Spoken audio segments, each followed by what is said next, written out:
আমি শাসক হতে আসি নাই, আমি শোষক হতে আসি নাই, আমি সেবক হতে এসেছি। আমি সেবক হতে এসেছি। দায়িত্বহীন কণ্ঠে আবারও বলছি, আমি সেবক হতে এসেছি।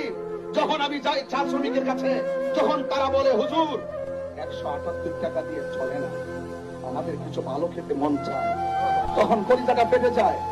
যখন আমি তাদের কাছে গিয়ে দেখি হুজুর আমার প্রেগন্যান্সির ভিতরে মহিলা, তারা রাস্তার কারণে মারা যায়, তারা জায়গা মতো যেতে পারে না, হসপিটালে যেতে পারে না, আমি চাই যে ওই সমস্ত ওই তাদের মেহনতি মানুষের কষ্টগুলো হৃদয়ে ধারণ করে রাষ্ট্রতন্ত্রের গুরুত্বপূর্ণ জায়গা থেকে তাদের চিরস্থায়ী সমাধান করা।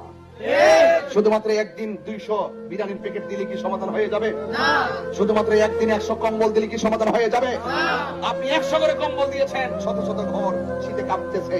আপনাকে চিরস্থায়ী বন্দোবস্ত করতে হবে, তাদের সঠিক বাসস্থানের ব্যবস্থা করতে হবে। পানির সংকট থেকে শুরু করে, তাদের চিকিৎসা থেকে শুরু করে, শিক্ষা থেকে শুরু করে, স্বাস্থ্য থেকে শুরু করে, অবকাঠামো উন্নয়ন থেকে শুরু করে প্রত্যেকটা সেক্টর অত্যন্ত ইমানের চিত্তে দৃঢ়তার সাথে নীতির সাথে বাস্তবায়ন করার দৃঢ় প্রতিশ্রুতি নিয়ে আপনাদের মাঝে আপনাদের সন্তান এসেছে। আপনাদের সাথে আমার সামাজিক সম্পর্ক কি আছে জানি না, পারিবারিক সম্পর্ক কি আছে জানি না, রক্তের সম্পর্ক কি আছে জানি না, তবে তাৎক্ষণিকভাবে একটা কথা বলবো, চুরুরঘাট মাধবপুর বাসীর সাথে আমার আত্মার সম্পর্ক রয়েছে।